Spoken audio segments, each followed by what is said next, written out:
I just had some closing notes before I asked you about your closing thoughts. One of them going back to Val Kilmer. Yeah.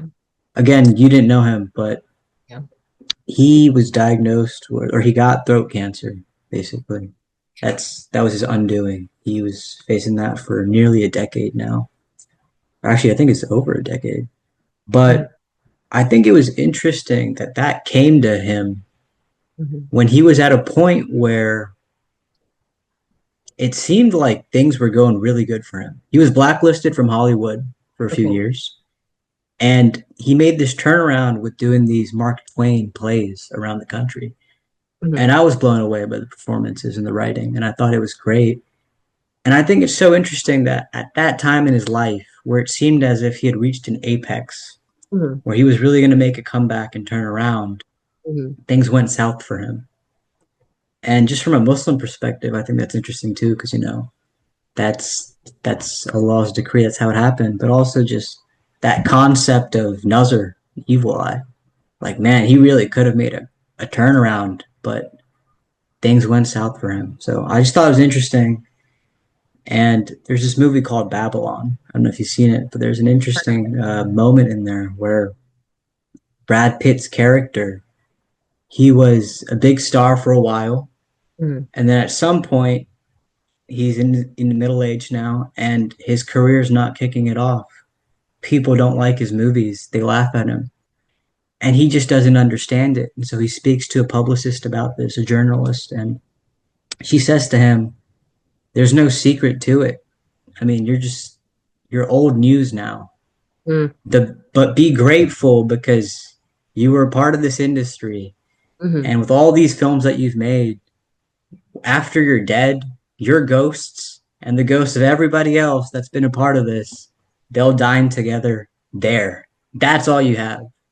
And so it's like it's interesting from like a non-Muslim sort of perspective of a hereafter of an afterlife. So It's I not just fun. wanted to get those things in. It's not fun. Why would you want to dine with the dead when you could have Jannah? It's like, wait, the idea you said was Brad Pitt was basically, it was Brad Pitt, right? You mentioned? It was his character in that movie. Oh, Yeah, so the character, not the actual actor. not the actual actor. Okay, No. because I was thinking, I remember Brad Pitt still being kind of relevant in the film world. No, he is. He very much is. Yeah, he's Brad a is at big the time actor, apex. A-lister and stuff Yeah. like that. But I get what you're saying, the character having been somebody who was an A-list actor and being told, hey, it's okay, you're not relevant anymore, but when you die, you'll die and you'll be with all these other A-listers. And Yeah, the ghosts of that's every not of your fun. performances in the Who movies. would Yeah. want to do that though? That to me, they're basically, and I get it, of course, I'm speaking from the character's experience and what he's being told, but the idea of you're pursuing this thing, you've done it for so many years, and that's what I'm saying. I mean, you mentioned he was an actor, not Kevin, I'm sorry. You said Val his Kilmer? Dan Palmer. Sorry. Um, He was Batman. he was an actor. He was an actor, yeah. Okay. He so say that you were telling me that he was trying to turn it around, right? But it didn't work Well, I don't because know if he was trying to necessarily, but I mean, he did really good job with his creativity in these plays, even though he was blacklisted from big name movies. okay. So I kind of lost my train of thought. So I don't remember where I was going with that. But I think that, for example, that pursuing this fame and well, it's even harder, right? When you have everything and then having it taken away, but being told, hey, you'll have it all back in the akhirah. You'll be with the people that you are with, other A-listers, and that's your kind of heaven. That is the issue as well, right? Because you're still told that this one desire that you have in this life is ultimately going to come back to you in the next. And Mm. the actor that I was thinking about, Jonathan Brandis, who killed himself, one of the things that broke my heart is he was a child actor, very famous child actor. By the time, by the And I time, don't know him. yeah, That's the interesting he thing. he was in films like Ladybugs. and this other film with Chuck Norris where they were doing karate. And I think those were some of his most popular films. And he was in a show called Sequest.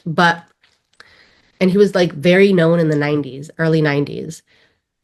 He fell into depression from what I know of his story. He fell into a depression when he reached his adulthood because he was trying to transition from being a child actor to a serious adult actor. And you know how that can be. Sometimes knowing people who are trying to maintain their fame, and I know it's not about fame, but just that line of work, and there's such a transition and such a difficult period there. Not everybody makes that transition from being a child actor to an adult actor. So because that was all he knew, and because people are fake, very fake and fickle, they will love you one day and hate you the next. Because he Yeah. was so famous at his young age, but that went away so quickly when he was in his mid 20s. He passed away at 27.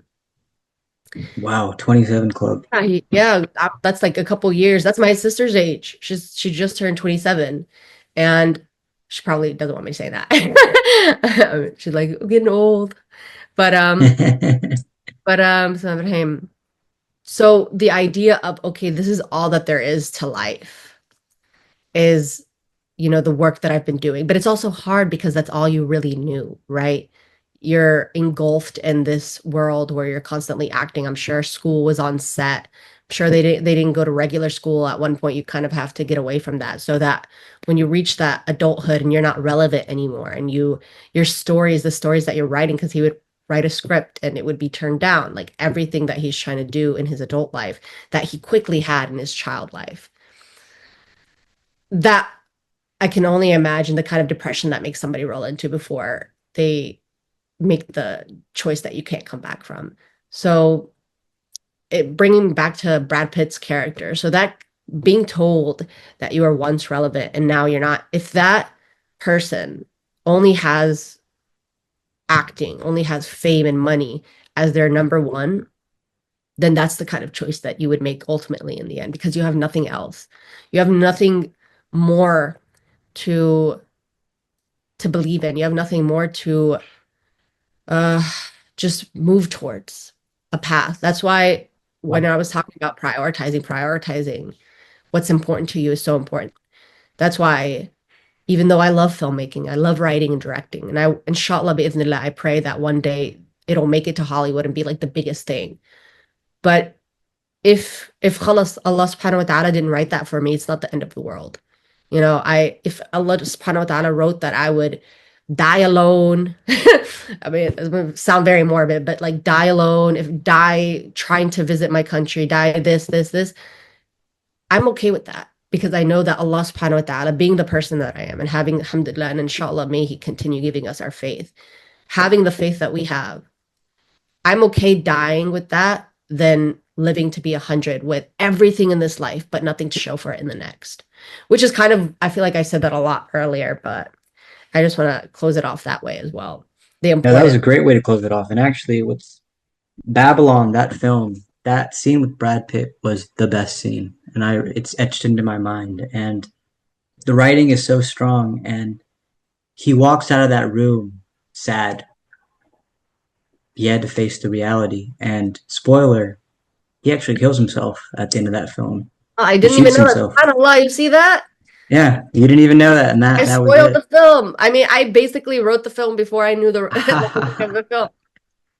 Yeah, no, it's interesting, but yeah, with all that being said, um, a person should never cease to strive, I think. Yeah.